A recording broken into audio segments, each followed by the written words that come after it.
हुवचतूं पखी चुनरिया में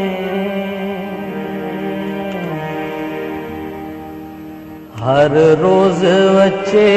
थी कुनरीअ में हुवचतूं पखी चुनरिया में हर रोज अचे थी कुनरीअ में हुवचतूं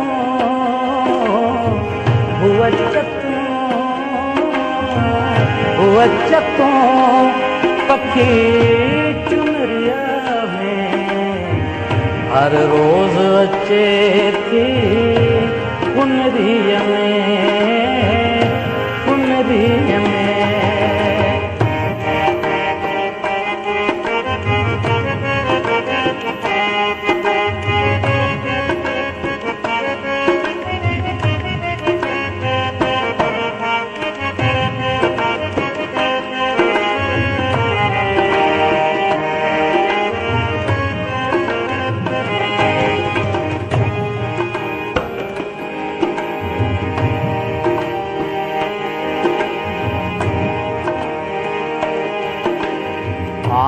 बढ़ते कूक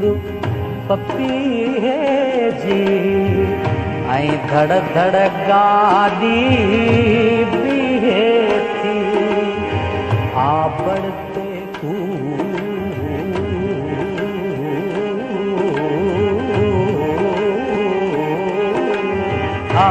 बढ़ते कूक पपीहे जी ऐं धड़ धड़ गाड़ी बीहे थी गाॾीअ जे डॿे मां ॼाण थी हू जोभन जे सपननि जी सथी जे भाई हुन खे भेट ॾियां जे भाई हुन खे भेट जे सरजामूं बेहुनरीअ में हुवचतूं पखी चुनरिया में हर रोज अचे थी कुनरीअ में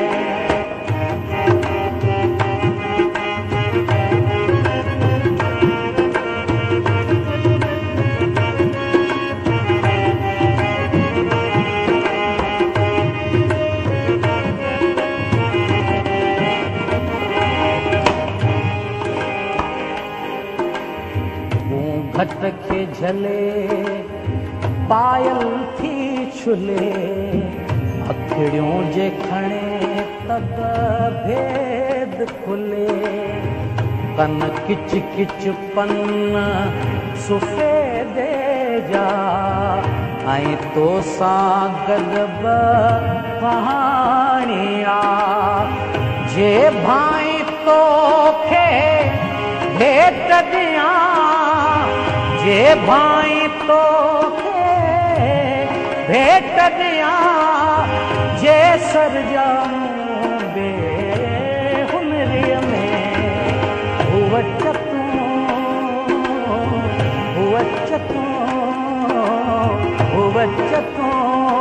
पखी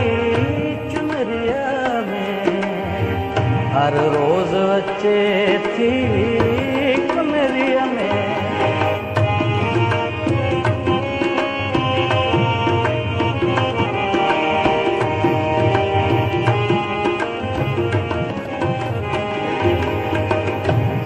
मान कहाणीअ जो लाइक पर तुंहिंजी सोभ्या जो गायक हे थोरा बंद कविता जा हिकु शायर वटि ॿियो हूंदो छा हे थोरा बंद कविता जा हिकु बाग़ीअ वटि ॿियो हूंदो छा जे भाई तोखे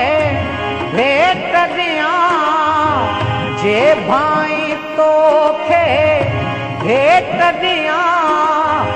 जे सरजामूं बेहुनरीअ में हर रोज़ तूं